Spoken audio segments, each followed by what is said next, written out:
Matthew, Gospel, chapter 23. Jesus deals here in the 23rd chapter at the beginning, with the Pharisees. He spake, it said, to the multitude and to his disciples, saying, the scribes and the Pharisees sit in Moses' seat. And therefore whatsoever they bid you to observe, that observe, but do not do after their works, for they say, but they do not. Many people like that, they can tell you what you should do, but they don't do it themselves. And so Jesus is saying this is true of the scribes and the Pharisees. They tell you what you should do, but they don't do it themselves. It's interesting, the first 12 verses of chapter 23, Jesus deals with the Pharisees and sort of the hypocrisy of the Pharisees, and warning against this kind of attitude that they have. And there are many people who have what you might call a Pharisaic attitude of, being able to sort of direct other people, but they're not willing to walk it themselves. So in chapter 23, the first 12 verses, he's dealing with this problem with the characteristics of the Pharisees. And then in verses 13 to 36, he pronounces woes upon the Pharisees. And then in 37 to 39, the lament of Jesus over Jerusalem. So that basically gives you an outline of chapter 23. They bind heavy burdens and grievous to be borne, and they lay them on men's shoulders, but they themselves will not move them with one of their little fingers. In other words, they can tell you what you ought to be doing, but they don't do it themselves. But all of their works they do to be seen of men. And they make broad their phylacteries and enlarge the borders of their garments. And they love the uppermost rooms at the feast, and the chief seats in the synagogue, and the greetings in the markets, and to be called of men, Rabbi, Rabbi. But don't be called Rabbi, for there is one who is your master, even Christ. And you are all brethren. And call no man your father upon the earth, for one is your Father, which is in heaven. And neither be ye called masters, for one is your master, even Christ. But he that is greatest among you shall be your servant. And whosoever shall exalt himself shall be abased. And he that humbles himself shall be exalted. And so this is what Jesus is working to. There are men who exalt themselves. They want recognition from others. They want to have people just sort of acknowledge them as superior and so forth. And he said, if you want to be great in the kingdom of God, learn to be the servant of all. If you exalt yourself, you will be abased. But if you will humble yourself, you will be exalted. The Lord teaches that the way down is up and the way up is down. If you try to exalt yourself, you'll come down. He'll bring you down. But if you will humble yourself in the sight of the Lord, he will lift you up. So Jesus goes on to denounce now woes upon the Pharisees, and he's really heavy on this one. But woe unto you, scribes and Pharisees, you hypocrites, for you shut up the kingdom of heaven against men. For you neither will go in yourselves, and neither will you allow them that are entering to go in. Woe unto you, scribes and Pharisees, you hypocrites, for you devour widows' houses, and for a pretense you make long prayers. Therefore you shall receive the greater damnation. Woe unto you, scribes and Pharisees, you hypocrites! For you compass the sea and the land to make one proselyte, and when he is made, you make him twofold more the child of hell than yourselves. Woe unto you, ye blind guides, which say, whosoever shall swear by the temple, it is nothing. But if you swear by the gold that is in the temple, then you are a debtor. You fools and blind, what is greater, the gold or the temple that sanctifies the gold? And whosoever shall swear by the altar, you say, it is nothing. But if you swear by the gift that is upon it, then you are guilty. You fools and blind, for what is greater, the gift or the altar that sanctifies the gift? Whoso therefore shall swear by the altar swears by it, and all of the things that are thereon. And whoso swears by the temple swears by it, and him that dwells therein. Are you surprised that the Pharisees got angry with Jesus? He's calling, he's just very straight with him, and calling the spade and all. And they don't like it. And so he said, he that swears by the heavens swears by the throne of God and him that sits thereon. Woe unto you, you scribes and Pharisees, hypocrites, because you pay tithe of your mint and your anise and cumin, and you've omitted the weightier matters of the law, judgment and mercy and faith. These ought you to have done, and not to leave the others undone. They would go out to their spice gardens, and these little spice gardens, they would tithe a 10th part of their spices, of their mint, their cumin, and their anise and so forth. And they were very, careful to make sure that, they count out these little seeds, 9 for me, 1 for the Lord, 9 for me, 1 for the Lord. And they were very, very conscientious in that. But where they were really lacking was in the judgment and mercy and faith. And he said, these you ought to have done. In other words, Jesus is confirming you ought to pay your tithes, but he is saying you shouldn't leave the more important things undone. And the more important things are showing mercy and showing judgment and faith. You blind guides, which strain at a gnat and swallow a camel. It's an interesting thing.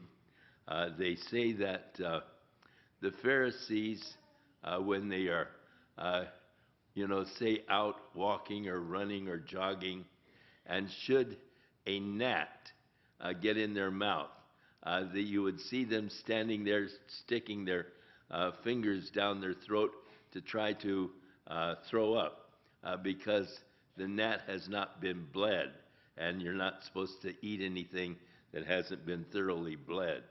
And so they strain at the gnat, but then he said, you swallow a camel. So true of so many people. We sort of strain at non-essentials, and we just overlook many times the more important things. So woe unto you, scribes, Pharisees, hypocrites! You make clean the outside of the cup and the platter, but within you're full of extortion and excess.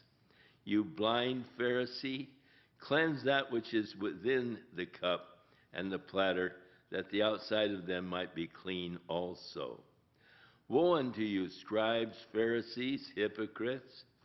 For you are like unto whited sepulchres, which indeed appear beautiful outward, but they are full of dead men's bones and all uncleanness. Even so, ye also outwardly appear righteous unto men, but within you're full of hypocrisy and iniquity. Woe unto you, scribes and Pharisees, hypocrites, because you build the tombs of the prophets, you garnish the sepulchres of the righteous, and you say, If we had been in the days of our fathers, we would not have been partakers with them in the blood of the prophets. But wherefore ye be witnesses unto yourselves, that you are the children of those that killed the prophets. Fill ye up then the measure of your fathers, ye serpents, ye generation of vipers. How can you escape the damnation of hell? Wherefore, behold, I send unto you prophets and wise men and scribes, and some of them you shall kill and crucify, and some of them you shall scourge in your synagogues, and persecute them from city to city, that upon you may come all the righteous blood shed on the earth, from the blood of the righteous Abel, even to the blood of Zacharias, the son of Barachias, whom ye slew between the temple and the altar. Verily I say unto you, all of these things shall come upon this generation. So he's not really very complimentary towards them, but he is just telling it like it is, and this is always upsetting when someone is too straight with you. We want people to sort of be flowery in their evaluation of our lives and so forth, and for them to be thoroughly honest and all, it is an upsetting thing. And so here's Jesus not pulling any punches at all, but just laying it out straight. He is describing these supposedly righteous people, who in the eyes of the people, their righteousness is all outward. It's all an outward show. And it's for others to look to them and think of them as being very righteous. And so everything was done really to impress others, not really to impress God, but to impress other people. And you've met and seen people like that too. Unfortunately, they do exist, even to the present day. People who, are outwardly very religious, very spiritual, but within, they're full of dead men's bones. They are like a cup that is clean on the outside, but the inside of the cup is filthy. And so, with these scribes and Pharisees and hypocrites, so it was. Now, he closes off the chapter with a lament over Jerusalem. O Jerusalem, Jerusalem, thou that killest the prophets, and you stone those which are sent unto you. How often would I have gathered your children together, even as a hen gathers her children under her wings, but you would not. Behold, your house is left unto you desolate. For I say unto you, ye shall not see me henceforth till you shall say, blessed is he that comes in the name of the Lord. This is all taking place on the week that Jesus was crucified. And when you read this, you will understand some of the reasons why they did conspire to put him to death. They just couldn't handle the things that he was saying. Of course, it was on Sunday, and we studied that last week, where Jesus made his, what we call, triumphant entry into Jerusalem. And this is happening about Tuesday of the week, where he is bringing this indictment against the Pharisees and the scribes and the religious leaders of that day. And the thing that, of course, caused them to conspire to put him to death. So, in chapter 24, it's often referred to as the Olivet Discourse because it is Jesus teaching his disciples there on the Mount of Olives. And in verses 1 and 2, he is predicting to his disciples the destruction of the temple, which they have just passed through. In verse 3, the disciples request for further information from Jesus, the signs that would signal his coming again, that is, his second coming. And I think it's extremely important as we read chapter 24, these signs that Jesus is giving here are not signs of the rapture of the church, but they are the signs that will precede his second coming. And I think it's very important that you distinguish the difference between the Lord coming for his church at the rapture and then coming with his church at the second coming. When Christ, who is our life, shall appear, then shall we also appear with him in glory. So he's coming for us. He'll snatch us away, and the word rapture is to be snatched away with force. We'll be snatched away. We'll be with him for at least 7 years, and during which time the world will be going through a great time of testing. The Antichrist will be revealed. He will deceive the nations and the people, but then he will reveal the truth of his nature and who he is, and then will come, of course, the great tribulation, such as the world has never seen before or will ever see again. And we'll get some of that here in chapter 24. In verse 3, the disciples are inquiring for more information. And then in verses 4 to 6, he gives what are signs that are not really signals of his second coming. But these are just conditions that will exist in the world, after he was taken up. And of course, they are conditions that have existed and do exist. But beginning with verse 7 and through verse 25, he gives signs that are signals of his second coming. And then in verses 26 to 31, he speaks of the event itself, his second coming. And in verses 32 to 34, he gives them the parable of the fig tree. And then in verses 35 to 51, the conditions at his second coming.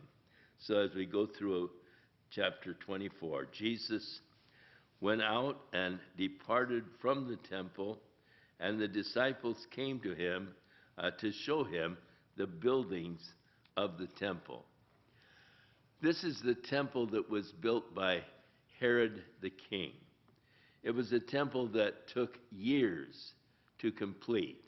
And at this particular point, it was not yet completed. They had been working over 27 years on this temple, but it wasn't even yet finished. And Herod was a little guy, but he liked to do big things. And the stones that they quarried for the temple were huge, actually weighing some of them some 27 tons. And we just can't really, and still don't understand how in the world they were able to move such huge stones. The temple, again, was quarried. The stones were quarried, and you can go today in Jerusalem to the quarries of the stones of this temple, and you enter near what they call Herod's Gate, and you can go underground into these caverns where these stones were cut out and brought out and used in the building of the temple. And it was a huge thing. And so the disciples are showing to Jesus, or pointing out to Jesus, the buildings of the temple. And Jesus said unto them, See ye not all these things? Verily I say unto you, there shall not be left here one stone upon another that shall not be thrown down.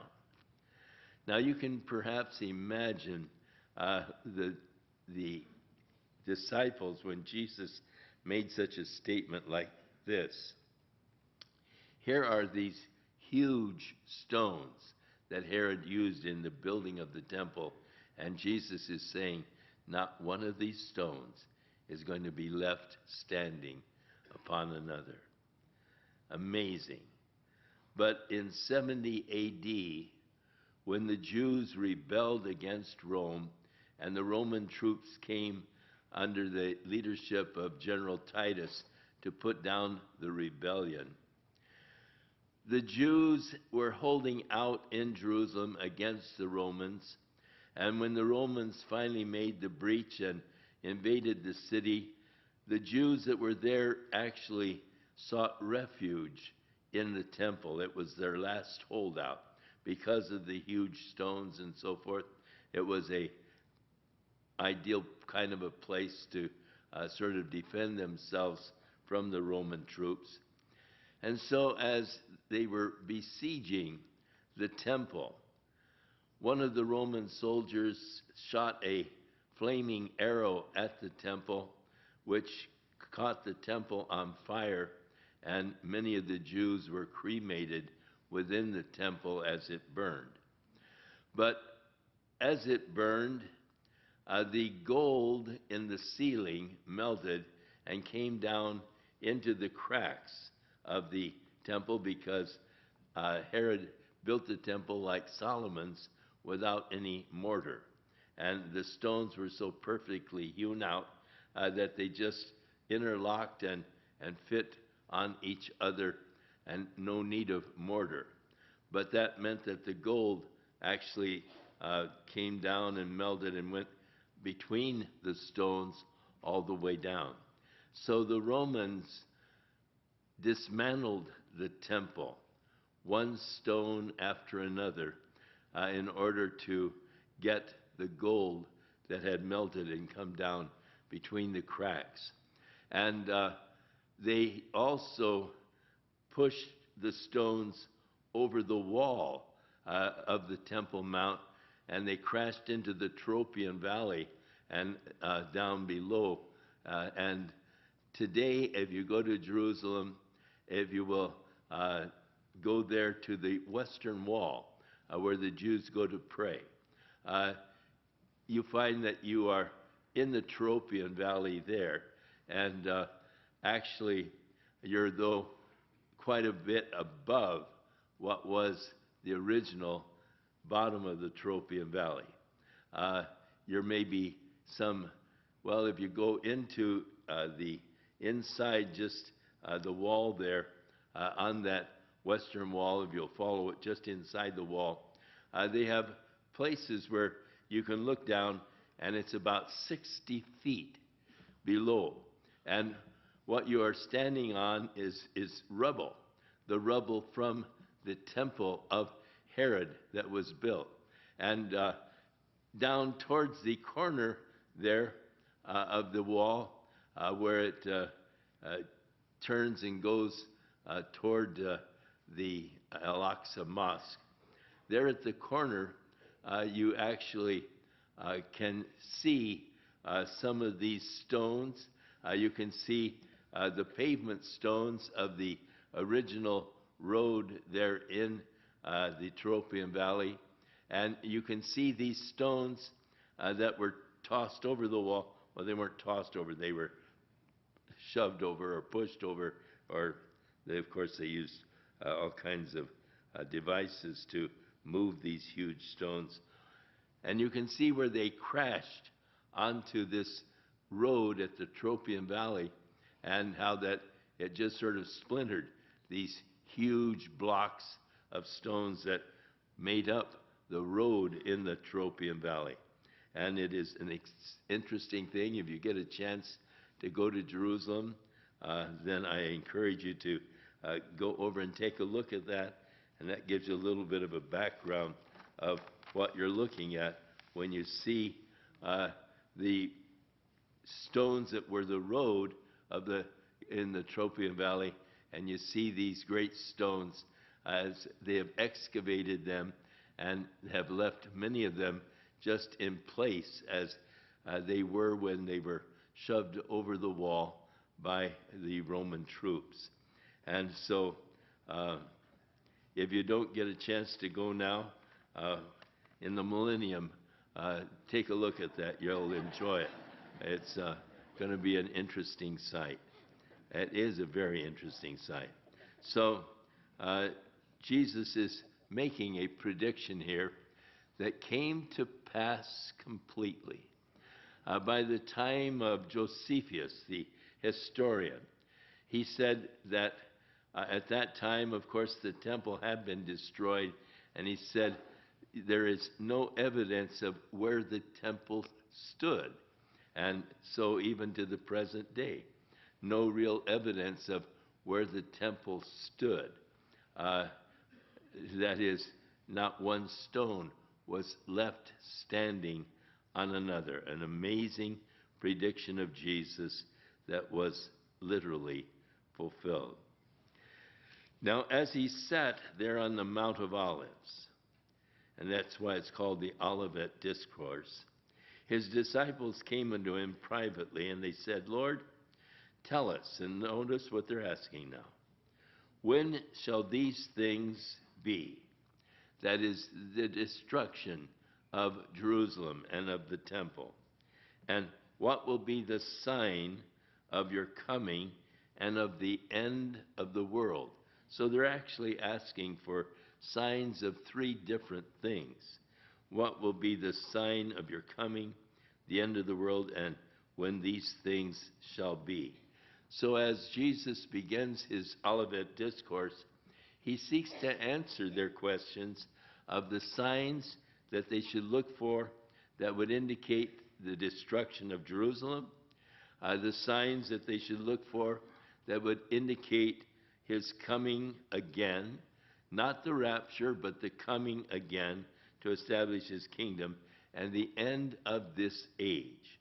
And so Jesus answered and said to them, Take heed that no man deceive you. For many will come in my name, saying, I'm the Messiah, and shall deceive many. And ye shall hear of wars and rumors of wars. But see that you be not troubled, for all of these things must come to pass, but the end is not yet. In other words, wars and rumors of wars are no sign of the coming again of Jesus. That's just a sign of man not able to get in harmony or in peace with his fellow man. Since Jesus made this prediction, the world has known 17 years of war for every 1 year of peace. So wars and rumors of wars, no sign of his coming. The end is not yet. But then he said, nation shall rise against nation, and kingdom against kingdom. In the Greek, this indicates a worldwide state of war.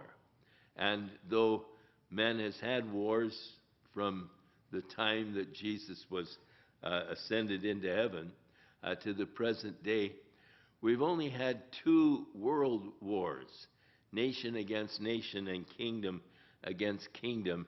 And of course, that was in 1914 and then more recently in the 1940s, the late 40s. And so we've had 2 of those kinds of world wars, and these do constitute the sign of his coming and the end of the age. There shall be famines and pestilences and earthquakes in diverse places. Now these are the beginning of sorrows. And they shall deliver you to be afflicted. They shall kill you, and you'll be hated of all nations for my name's sake. And then shall many be offended, and they will betray one another, and they'll hate one another. And many false prophets shall rise and deceive many. And because iniquity shall abound, the love of many shall wax cold. I think that is so true today. The iniquity in the world is getting worse all the time, but the result is the love of many have waxed cold. And God help us. God help us to be aware that these are days in which there are so many things to distract you from your walk with the Lord. That it is so easy to just, your love to get cold. And don't let it happen. But just remain fervent in your love and devotion for the Lord and the things of the Lord. But he that shall endure to the end, the same shall be saved. And the gospel of the kingdom shall be preached in all the world for a witness unto all nations, and then shall the end come. It is interesting, this particular prophecy, the gospel will be preached as a witness to all nations, and then shall the end come. For years, the church took this as the rallying cry for missions. And every missionary conference, this would usually be the theme of getting missionaries out to share the gospel with the end of the world, or with the tribes that have never heard, with the nations that have never heard the message of Jesus Christ. And that was a great impetus for mission work. And many people responded to that call and went out to do missionary work. But it's interesting, now today, through our modern media, radio and all, and television, the gospel is being preached even into those countries that are closed to the gospel, by radio and by TV, shortwave, and so forth. The gospel is being preached into all of the world, and thus this prophecy is being fulfilled. They used to encourage us, saying, you know, you need to get out and do the mission work, and the whole theme was bringing back the King, you know, getting the gospel out to the whole world so that Christ could return again. But now we thought, you know, that had to be done through sending missionaries into all the world, but we realized that it is being accomplished by using the devices and the methods that God has made available to us today. So Jesus went on to say, verse 15, when you therefore shall see the abomination of desolation, spoken of by Daniel the prophet, standing in the holy place, whoever reads, let him understand. Then let them which are in Jerusalem flee into the mountains. Let him which is on the housetop not come down to take anything out of his house. Now notice, we are dealing with Israel. We're dealing with the people in Israel in these particular verses. Let them which be in Judea.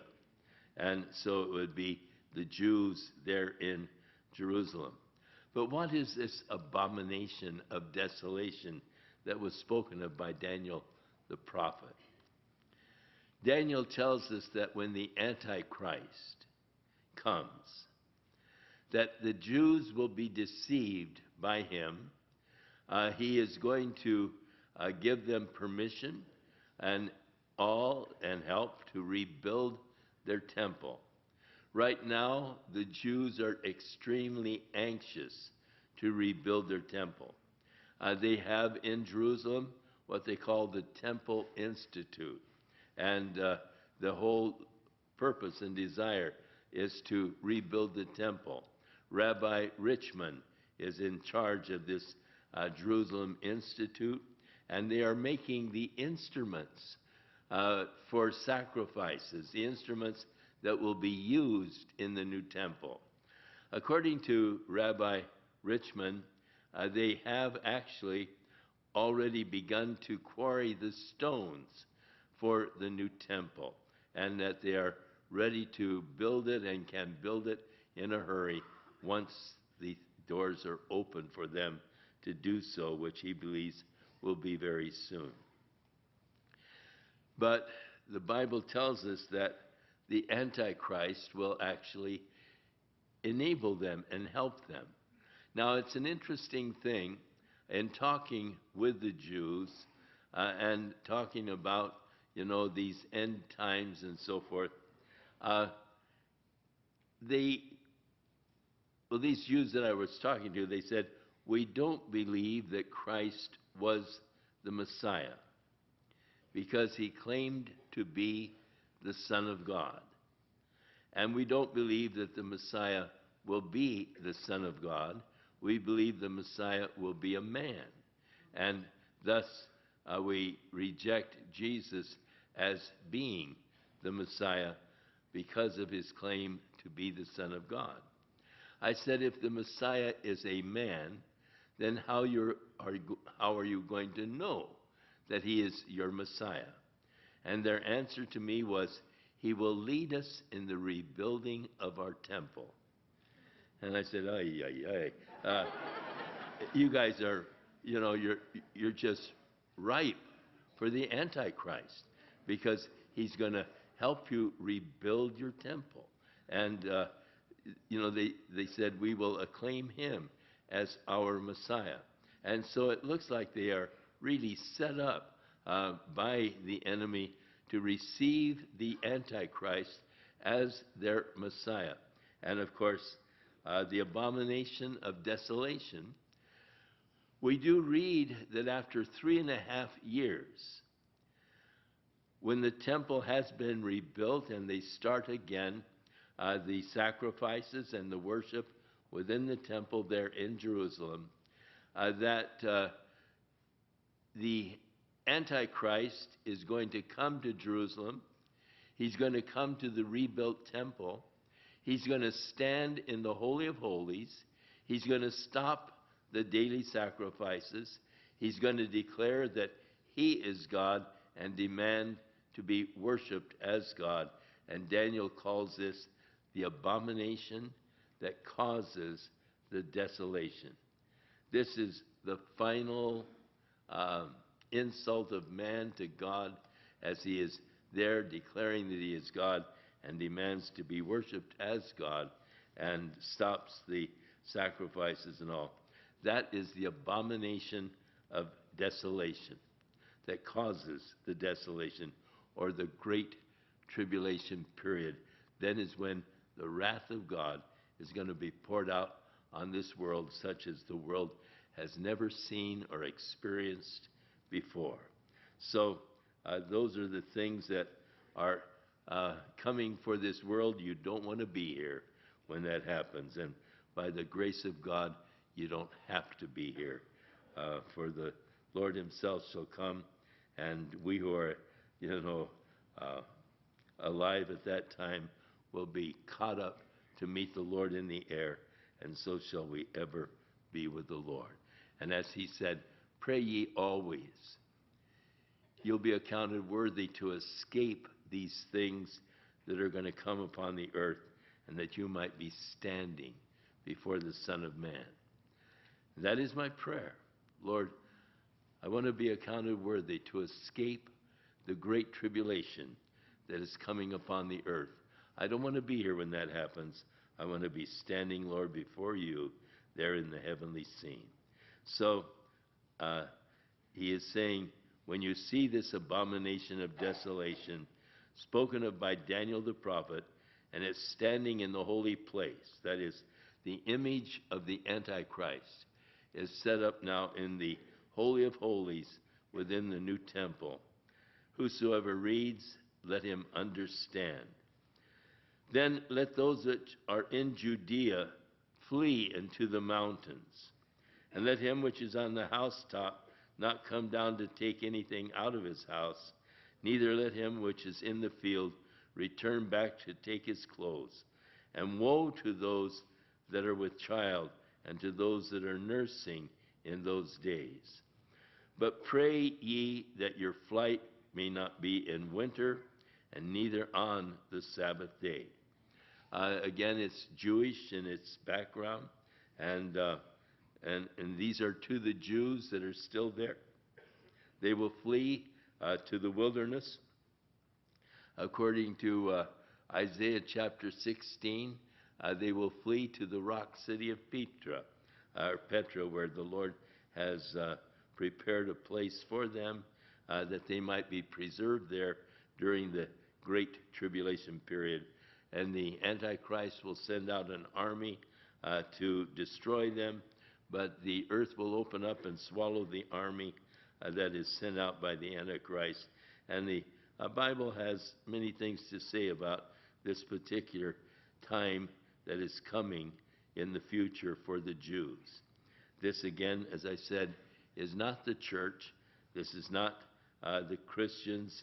It is the Jewish people that we are dealing with here. And so there will be great tribulation, verse 21, such as has not been since the beginning of the world to this time, no, nor ever shall be. The worst time in the history of man is yet future. And except those days should be shortened, there should no flesh be saved. But for the elect's sake, those days shall be shortened. The elect here again being the Jews, not the church. And except those days be shortened. This, if you will notice, indicates that men will have weapons that are capable of destroying humankind off the face of the earth. And lest those days be shortened, no one would remain. But because of the Jews, the elect's sake, those days shall be shortened. Then if any man says unto you, Lo, here is Christ, or there, believe it not. For there shall arise false Christ and false prophets, and they shall show great signs and wonders, inasmuch as, if it were possible, they shall deceive the very elect. That is, again, the Jews, not the church. Behold, I have told you before. Wherefore, if they shall say unto you, Behold, he's in the desert, don't go forth. Behold, he's in the secret chambers, don't believe it. For as the lightning comes out of the east and shines even to the west, so shall also the coming of the Son of Man be. For whatsoever the carcass is, there will the eagles be gathered together. And immediately after the tribulation of those days shall the sun be darkened, the moon will not give her light, and the stars will fall from heaven, and the powers of heavens shall be shaken. And then shall appear the sign of the Son of Man in heaven, and they shall all the tribes of the earth mourn, and they shall see the Son of Man coming in the clouds of heaven with power and great glory. The second coming of Jesus Christ with his church to establish his kingdom here on the earth. And he shall send his angels with a great sound of a trumpet, and they shall gather together his elect, the Jews again, from the four winds, from one end of heaven to the other. And so, events that are to take place in the future, and wherever the carcass is, will the eagles be gathered together.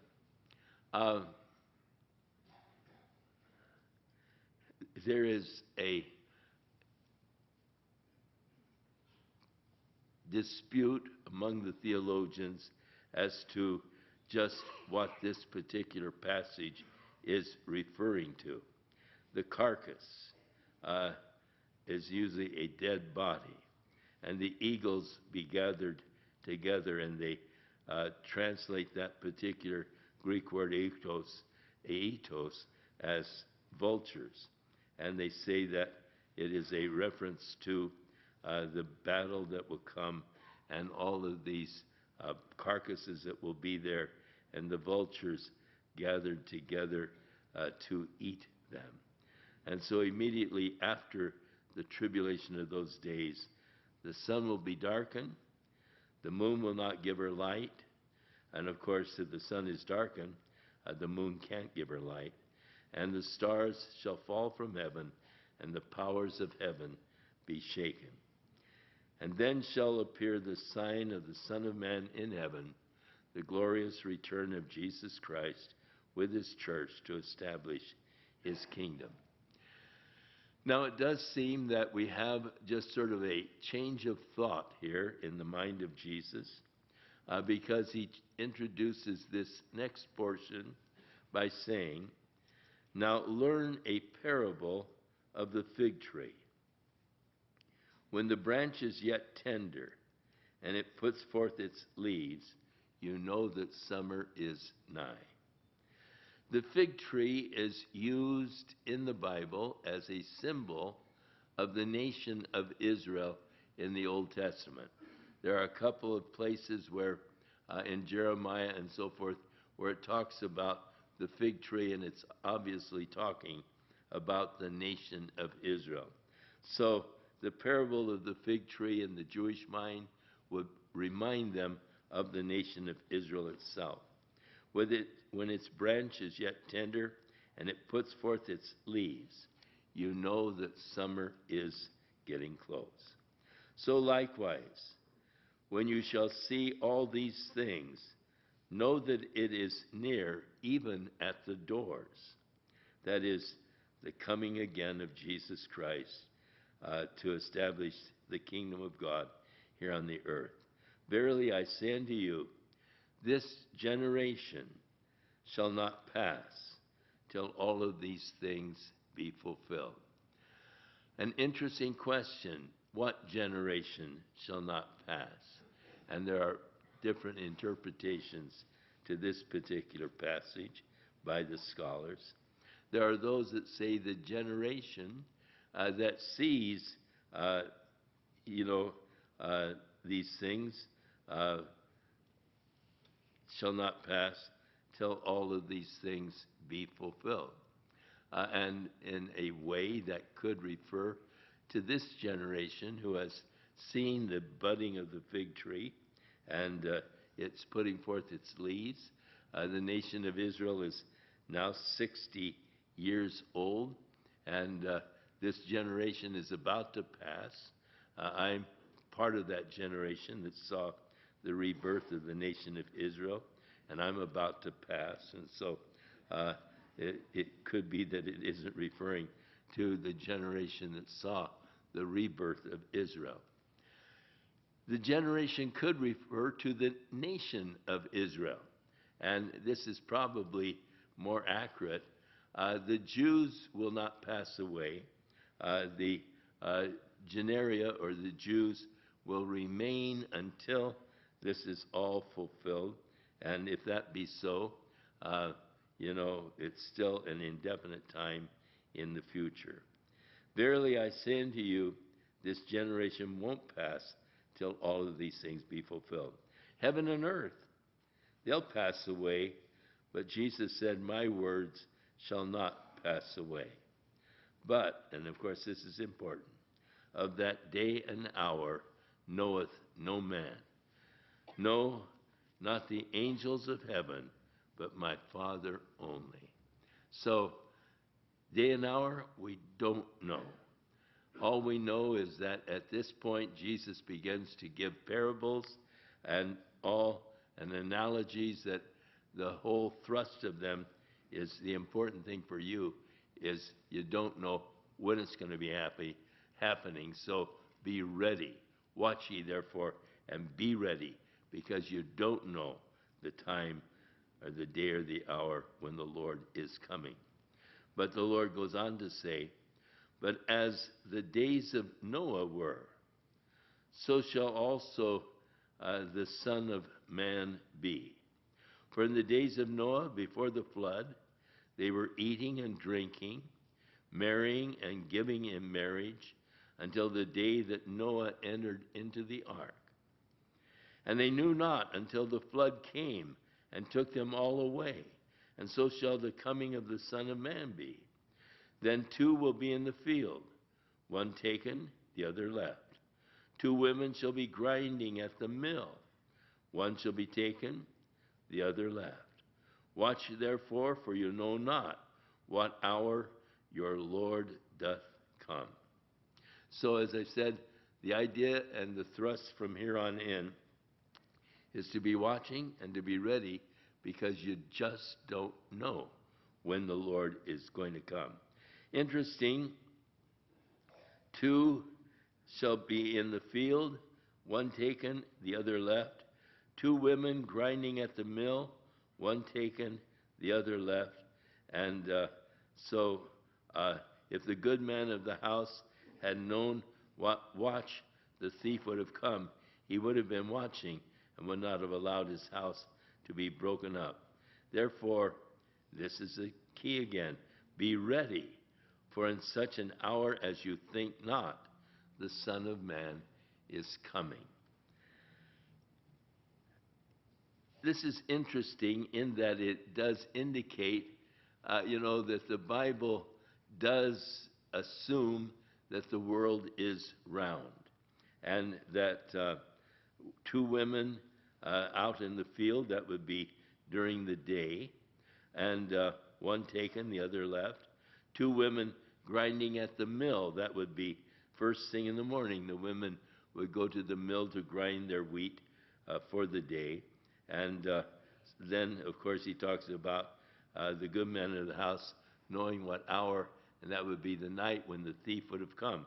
So these conditions will all be existing simultaneously at the same time when the Lord does come, because the earth is round. So it could be morning in Israel, it could be night here when that happens. And it's interesting to me that this anticipates that. Therefore, be ready, and that's the key, for in such an hour as you think not, the Son of Man is coming. Who then is the faithful and wise servant, whom his Lord hath made ruler over all that he hath, to give them their meat in due season? Blessed is that servant whom his Lord, when he cometh, shall find so doing. Verily I say unto you, that he shall make him the ruler over all of his goods. And if that evil servant shall say in his heart, my Lord delayeth his coming, and shall begin to smite his fellow servants, and to eat and to drink with the drunken, the Lord of that servant shall come at a day when he's not looking for him, and in an hour when he's not aware of, and will cut him asunder, and appoint him his portion with the hypocrites, and there will be weeping and gnashing of teeth. And so again, the chapter closes off with the warnings of watching and being ready, because we just don't know when it's going to happen. But if that's true for the second coming of Jesus, it is all the more so for the rapture of the church, because we know that the rapture precedes the second coming, and the signs of the rapture are very, very prominent, and because it does precede the second coming, if there are, it's sort of like when we were going past South Coast Plaza the other day and saw these big Christmas bulbs out there as they're putting up their Christmas decorations. I noticed that they got this huge tree that they're decorating now. And I said, oh, isn't that exciting? I love Thanksgiving. I love Thanksgiving dinners and the turkey and all. And my wife said, that's not Thanksgiving, that's Christmas. I said, I know that, but I said, I also know that Thanksgiving precedes Christmas. And if the signs of Christmas are out, it means that Thanksgiving has to be real close. And so, if the signs of the second coming are out, we know that we've got to be real close to the rapture of the church. So then shall the kingdom of heaven be likened unto 10 virgins, which took their lamps, and they went forth to meet the bridegroom. And 5 of them were wise, and 5 were foolish. And they that were foolish took their lamps, and they took no oil with them. But the wise took oil with their vessels with their lamps. And while the bridegroom tarried, and notice in these parables, the bridegroom isn't coming exactly when they thought he would. Here the bridegroom is tarrying. They all slumbered and slept. And at midnight there was a cry made, "Behold, the bridegroom is coming. Go out to meet him." And then all of those virgins arose and trimmed their lamps. And the foolish said unto the wise, "Give us your oil, for our lamps are gone out." But the wise answered, saying, "Not so, lest there not be enough for us and you, but you go rather to them that sell and buy for yourselves." And while they went to buy, the bridegroom came, and they that were ready, and of course, as we just read, watch and be ready, they that were ready went in, and with him to the marriage, and the door was shut. And afterward came the other virgins, saying, "Lord, Lord, open to us." But he answered and said, "Verily I say unto you, I know you not. Watch therefore, for you know neither the day nor the hour wherein the Son of Man cometh." And I do believe that these parables, though they still apply to the second coming, they apply also to the rapture of the church. We don't know when it's going to be. We just need to be ready because of the fact that we just don't know. So the next parable, he said, "The kingdom of heaven is as a man who is traveling unto a far country, who called his own servants and delivered unto them his goods. And to one he gave 5 talents, and to another 2, and to another 1, every man according to his ability, and immediately he took his journey." Now, we know that the man taking the far journey is Jesus, and he has entrusted us with, the things of the kingdom. And the one who had received the 5 talents went and he traded with the same and made them another 5 talents. And likewise he that received the 2, he gained another 2. But he that had received the 1 dug in the earth and hid his Lord's money. And after a long time, now notice, after a long time, we've been waiting a long time for the Lord to come. 2,000 years now we've been waiting for our Lord to come. And after a long time, the Lord of those servants came, and he reckoned with them. And so he that had received the 5 talents came, and he brought the other 5 talents, saying, "Lord, you delivered to me 5 talents. Behold, I have gained beside them 5 talents more." His Lord said unto him, "Well done, thou good and faithful servant. You have been faithful over a few things. I will make you ruler over many. Enter into the joy of thy Lord." He also that received the 2 talents came and said, "Lord, you delivered unto me 2 talents, and behold, I have gained 2 other talents beside them." And his Lord said unto him, "Well done, good and faithful servant. You have been faithful over a few things. I will make you ruler over many. Enter into the joy of thy Lord." And he which received the 1 talent came and said, "Lord, I knew that you were a hard man. You reaped what you had not sown. You gathered where you had not strawed. And I was afraid, and I went and I hid the talent in the earth. And lo, thou hast that which is thine." In other words, here's your talent back. His Lord answered and said unto him, "You wicked and slothful servant, you knew that I would reap which I did not sow, and I gathered where I had not spread or strawed.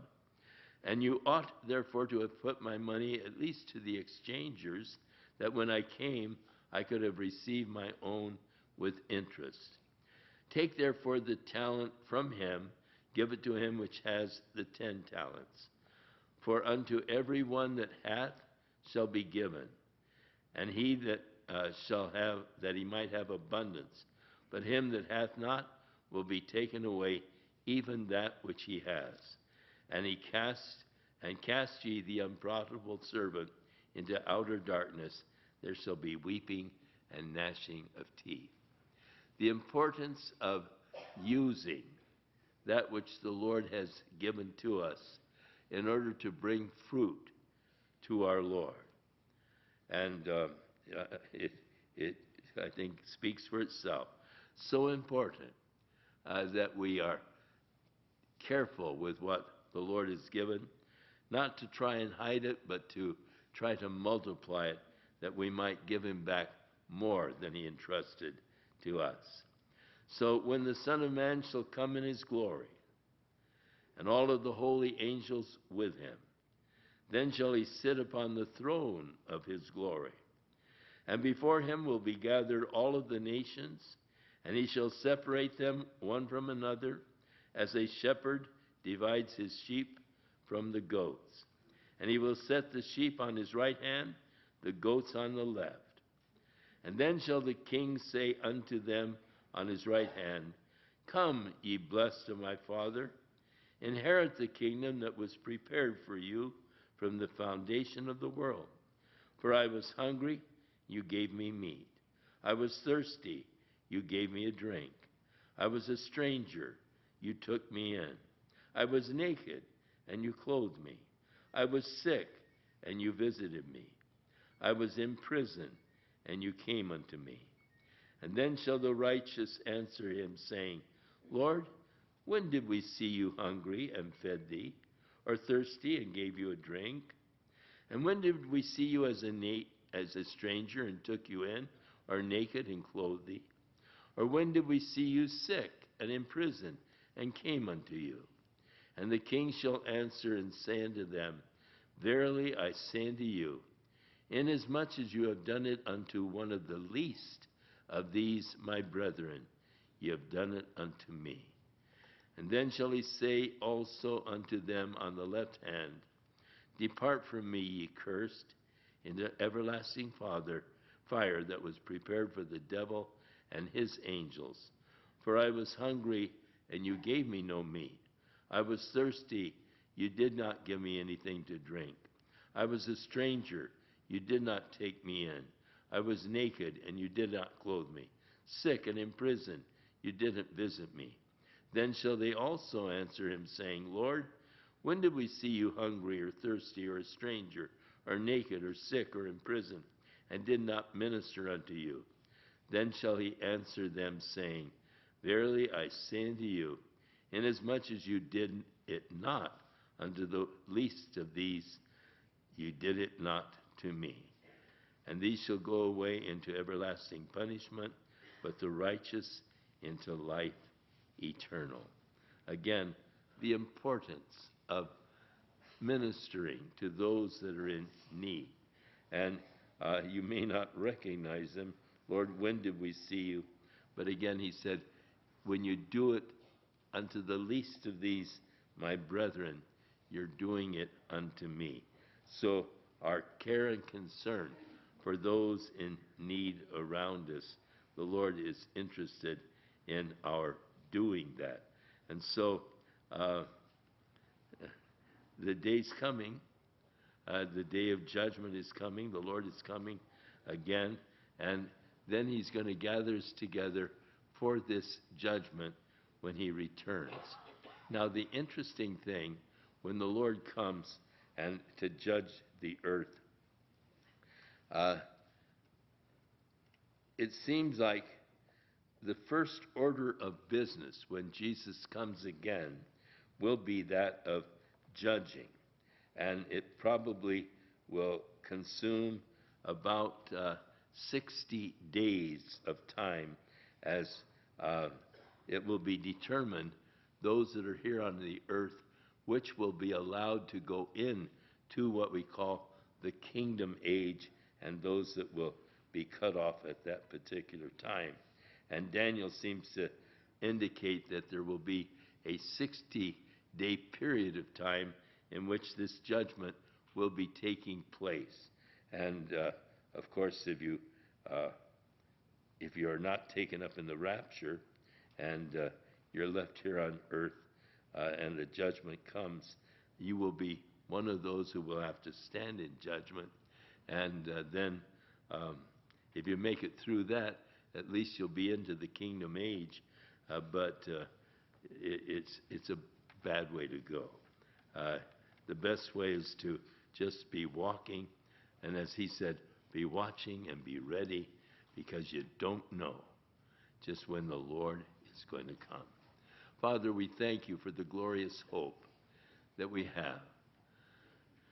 And as we look for your coming for us, we know, Lord, that no man knows the day or the hour. We know, Lord, that suddenly there will be that shout, the trump of God will sound, and we who are alive and remain will be caught up to meet the Lord in the air and ever be with our Lord. Lord, we're anxious for that day. We look at the world in which we are living and we see it just falling apart. We see, Lord, that men are hearts are just against you and opposed to you. We see, Lord, that more and more people are becoming agnostics and becoming atheists and becoming opposed to you and to your kingdom. But Lord, we pray, thy kingdom come. Thy will be done here on earth, even as it is in heaven. Lord, we're anxious and longing to see your kingdom come. And so, Lord, we pray that tonight our hearts will be prepared for that glorious day when you come for your church. And Lord, when we're joined together with you through the ages to come, as you reveal to us the exceeding riches of your love and mercy and grace toward us through Jesus Christ our Lord. Bless your people. Bless your church. Lord, may we bear fruit for you. May we not just hide in the corner and hide the talent and all that you have given to us, but Lord, may we use it and invest it for your kingdom's sake and for your glory. In Jesus' name we pray. Amen.